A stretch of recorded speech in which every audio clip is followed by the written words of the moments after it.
Than I've ever had. Make it all better when I'm feeling sad. Tell me that I'm special even when I know I'm not. Make it feel good when I hurt so bad. Barely getting mad. I'm so glad I found you. I love being around you. You make it easy. My first impression of Nidhal was that she was hot. I was bartending at a club in Detroit, and I was still going through my phase where, you know, lots of girls, and I was like, wow, she's really hot. And then she sort of walked away real quick. I didn't see her. It was just a 3-second little glimpse type thing. My first impressions of Matt were, I walked into the bar, and I remember I was standing there with my girlfriends, and he was working, so he was behind the bar. And the room sort of separated. There was a few people that moved to the side, and I saw him, and everything moved in slow motion for me.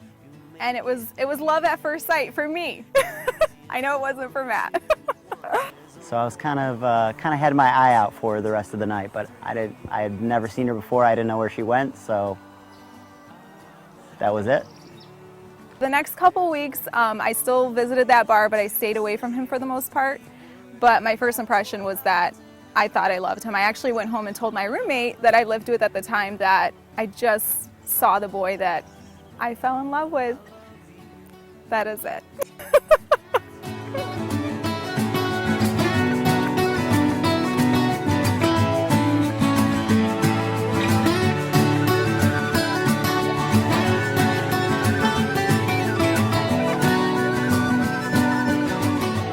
Nidhal absolutely made the first move.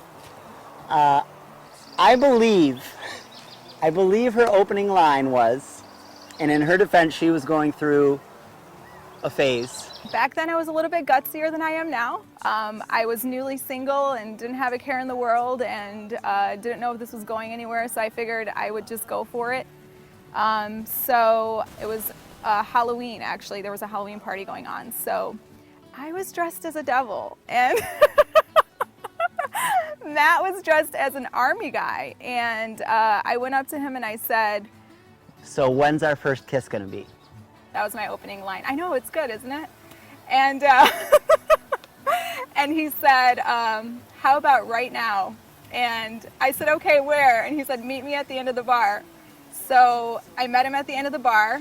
We kissed, and when we were done, he said, "You might want to go check your face." His army makeup was smeared all over my face, so I had to go clean myself up. Which is probably not the most romantic thing in the world, but it certainly got my attention. And, you know, we were in a bar and we were both going through our phase, so it was great. 1, 2, 3, 4. I love you. I love you. Matt and I eventually ended up together 2 years after we first met. When we first met, we had our kiss, and I would go to the bar often, but for the most part, he wasn't the nicest person to me. He wasn't ready when we met. He was 21, so he was young. So he would make dates with me and stand me up, or he would call me and not show up, or we'd talk, once a month. I was a little bit flaky. Sort of would call her and then not call her, and then tell her how much I wanted to see her, and then not see her for a week or two. Matt suggested that we hang out, and I said, okay, where do you live? We'll get together and hang out. We found out we lived on the same street. So during this 2-year period that he was being mean and not answering the phone and everything else, I knew he was home because I could see his car in the driveway. But all that changed when I when I crashed and I got really sick, and I was in the hospital for many months, 3-4 months, and when I got out, she visited me in the hospital, even though I barely knew her. I had gone out with one of my friends and ran into someone that had worked with him previously. And somehow he started telling me that Matt was in the hospital. I asked him which hospital, because even though he was mean, I still cared for him as a person at that point. And I took a care package over. I brought some magazines and some socks and different things, and a little note with a little dog, like stuffed dog that we still have actually. And I brought that to him and just said, hey, I'm here for you if you need me. Me and my friend Chrissy, who's actually my bridesmaid, broke into a hospital once after hours. They weren't going to let us in, but we made our way through, ran up the stairs, dropped off another care package. So I was doing that periodically. And eventually he started to let me come and visit, and met his mom at the hospital for the first time. And she asked him who I was. Who's the sweet girl that's bringing you packages? And he said, oh, she's just a friend. And eventually from there, I started coming and playing Monopoly with him and bringing things to keep him busy and keep his mind off of him being in the hospital for so long. And when I got out, she just, I don't know, she just became my nurse. I just started falling in love with her. I mean, it took time, but she was just there for me every day. This girl that I didn't even really know, didn't have any connection with. She was taking me out to eat, you know, taking me to the mall just so I could get some exercise and walk, because I couldn't really do anything. She would bring me magazines and games to play, and she was just,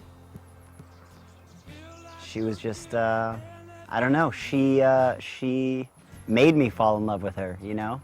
I definitely wasn't looking for it. But I woke up one day and I was just like, there she is.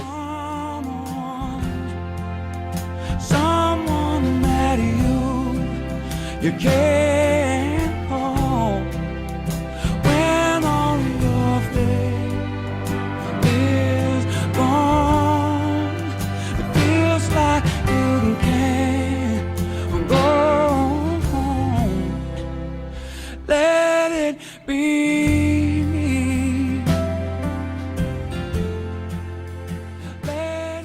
We've actually known each other for 7 years, but have been together for 5 now. And a year after we met, Matt heard from God and realized he needed to be in Chicago. She said it was, you know, love at first sight. Who knows? I was in the process of falling in love with her just through my recovery and everything that had been going on. And at that time, I was contemplating a move to Chicago to pursue acting and modeling and just some other things in life. And so it was sort of put us at a crossroads where I thought that, you know, I really loved her, and, you know, I wasn't sure, we just weren't sure where the relationship was, but I was going. I knew that. I knew I was going. And he knew that that's where God wanted him, and I knew that God wanted me with Matt. So if he was going to Chicago, I was going to Chicago as well. So we packed everything, and everyone told us we were crazy because we had no money, but we had faith, and we knew that God was going to take care of us. If that's where he wanted us, we were going to be okay. And so, you know, we just kind of had the talk, and I was like, you know, will you come with me? And she just, no hesitation, just, she was there. So I think that officially started it.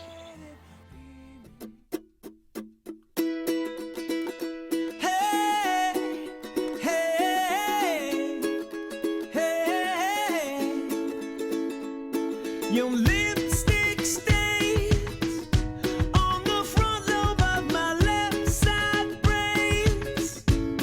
I knew I wouldn't forget you. The proposal actually did not surprise me. I kind of knew it was coming, and the reason I knew it was coming is because we had gone to Paris, France, a week before he proposed, and he was disappearing a lot and talking to my sister a lot. And I'd call him and say, where are you? You know, where have you been for the last 3 hours? And he'd, oh, I had some errands to run. I was at the bank, and, you know, went to the post office, and then the next day he'd be gone for 3 hours. And I'm like, where are you? And he's like, oh, I went to the bank. And I'm like, okay, you don't have that much money. You don't need to be at the bank for 2 days in a row for 3 hours. Like, something is weird. So I kind of figured he might be proposing in Paris. And it never came. So on the way back, I said, oh, I was wrong about all that. Maybe he was at the post office. So then when I got back, I had to go to Dallas for a work trip. And I came back that Wednesday, and he said, do you want to go on a date? And I said, okay. And I was tired, exhausted. I looked awful. So we go, and I said, where are we going? He said, it's a surprise. So at that point, I knew he was proposing.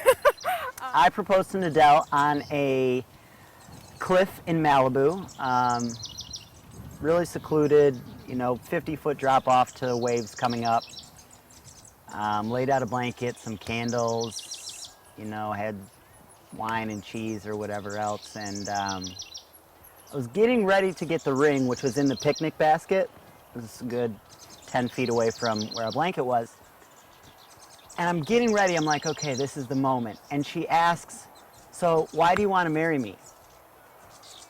And I didn't know if I should say, oh, hold on, let me go get the ring, and then, oh, this is why. I didn't really know what to do, because she kind of caught me off guard. It's one of those, why do you love me questions. We're having deep conversations, so I figured he could list all the reasons he loved me. So he started to. And then he says, hold on. And so I answered it all, and then I'm like, okay, do I get the ring now? Because it's going to be stupid to say a whole speech that was just the same thing over again later. So I got the ring and I proposed. I got down on one knee, and of course, as a girl, you think you're gonna cry and it's gonna be this amazing romantic movie-like experience. But of course, I laughed hysterically at him. And then she asked, can we afford that? And he's staring at me, waiting for an answer. So I need to know what it costs before I say okay, because this could potentially, ruin our life. And so I'm like, how much does this cost? And can we afford it? And where did you get it? And is it real? And then she told me I was taking it back. And, I assumed that it meant I was taking it back because it was too expensive, but you never know. So I was like, so is there a yes coming anytime soon? And she eventually said yes, and we celebrated and all that. But it was wonderful, but it was not what I had expected. But we have the whole thing on tape, so maybe we'll put it online someday.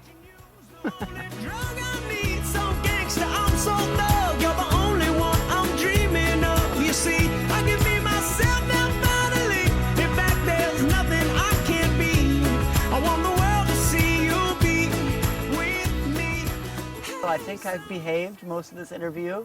I've not done anything goofy per my instructions from the boss. And I just want to tell her how excited I am to marry her, how lucky I feel that I get to spend every day with her. I think maybe she didn't get the proposal she's dreaming of, but I just wanted to tell her right now that I would marry her in a second. I love her so much.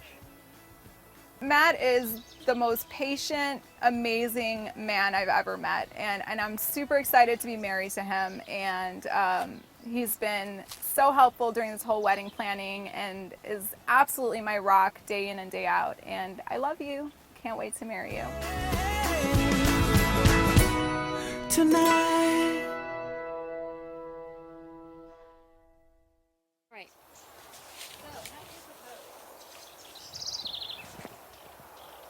Something's moving. Is it big? Looks like some type of rodent. I proposed to Nidhal. We did, and he had hidden a video camera underneath some, what is that stuff in the ocean? I don't know. Seaweed. Sorry. This goes in the blooper reel. He had hidden a camera. Watch out, camera! I completely.